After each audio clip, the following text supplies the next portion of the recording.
नमस्कार, सत श्री अकाल। मैं ठीक हूँ और उम्मीद करता हूँ कि आप भी अपनी फैमिली के साथ में ठीक होंगे।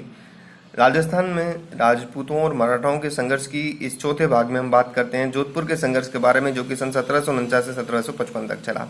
जोधपुर के राजा महाराजा अभय सिंह जी और उनके भाई नागौर के शासक महाराजा भक्त सिंह जी आपस में भाई भाई थे। तो भाइयों के बीच में उत्तराधिकार संघर्ष की कई कहानियां कई दास्तानें हमने देखी हैं।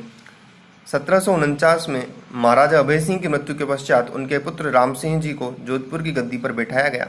यह बात नागौर के शासक भक्त सिंह जी को कुछ चुभी कि ये जो उत्तराधिकार संघर्ष है इसमें सारी चीजें अभी स्पष्ट नहीं है, और अगर सारी चीजें जब तक स्पष्ट ना हो तो कैसे आप किसी को भी सत्ता की चाबी सौंप सकते हो।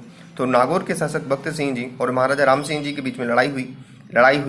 लड़ाई में टक्कर बराबरी की नहीं थी। नागौर के शासक भक्त सिंह जी रिश्ते में चाचा लगते थे, राम सिंह जी उनके भतीजे थे। पावर रिश्तों में भी और सेना की भी सबसे बड़ी थी भक्त सिंह जी की। भक्त सिंह जी ने लड़ाई को जीता। लड़ाई को जीतने के बाद में जो समय मिला उसमें उन्होंने अजमेर परगना जो था वो भी अपने ही एकाधिकार क्षेत्र में कर लिया। अजमेर के बाद में 1752 में नागौर और अजमेर दोनों परगने जब इनके पास में थे और महाराजा भक्त सिंह जी की 1752 में मृत्यु हो गई। इनके देहावसान के उपरांत इनके ही पुत्र महाराजा विजय सिंह जी को नागौर की गद्दी पर बैठाया गया। ये बात राम सिंह जी को भी सही स्पष्ट नहीं जमी कि भैया जब क्लियर नहीं है चीजें तो आप विजय सिंह जी को कैसे किसी गद्दी पर बैठा सकते हो। अब उस समय पर कोई कोर्ट तो थे नहीं। अब अगर कोई कोर्ट नहीं थी तो फिर कैसे किसी भी लड़ाई या विवाद का निपटारा किया जाए। तो इस लड़ाई या विवाद के निपटारे के लिए अजमेर ये जो राम सिंह जी जो थे, जो कि महाराजा अभय सिंह जी के पुत्र थे, ये गए मराठाओं के पास। मराठाओं में जयप्पा सिंधिया जो थे, सिंधियाओं से जो थे वो आए। जयप्पा सिंधिया ने राम सिंह जी के साथ मिलकर महाराजा विजय सिंह जी के साथ में 1754 में लड़ाई लड़ी, और इस लड़ाई का निष्कर्ष ये निकला कि महाराजा विजय सिंह जी हार गए। और जो इस हार के उपरांत सन 1755 में महाराजा विजय सिंह जी जो थे, जो कि नागौर के शासक थे, उन्होंने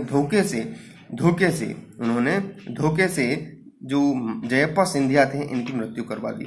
इनकी मृत्यु के उपरांत मराठाओं को बहुत गुस्सा आया और उन्होंने जो हमला विजय सिंह जी के ऊपर किया ये उसको सहन न कर सके, और इसके फलस्वरूप हुआ ये कि मराठाओं ने अब बोला कि भैया जालौर और मारवाड़ का भी पूरा नहीं, देखिए जालौर और मारवाड़ का भी आधा राज्य मिलेगा किसको, राम सिंह जी को, और नागौर और अजमेर परगने जो है वो पूर्ण तरीके से मराठाओं के पास में जाएंगे। यानी कि महाराजा विजय सिंह जी के पास बड़े ही स्पष्ट तौर पर जो नागौर का परगना था वो भी इनके हाथ से खिसक गया। तो यही होता है आपसी घर यानी गृह क्लेश के अंदर कुछ भी नहीं मिलता सिवाय नुकसान के, और दूसरे लोग जो होते हैं वो उनका लाभ उठाते जाते हैं।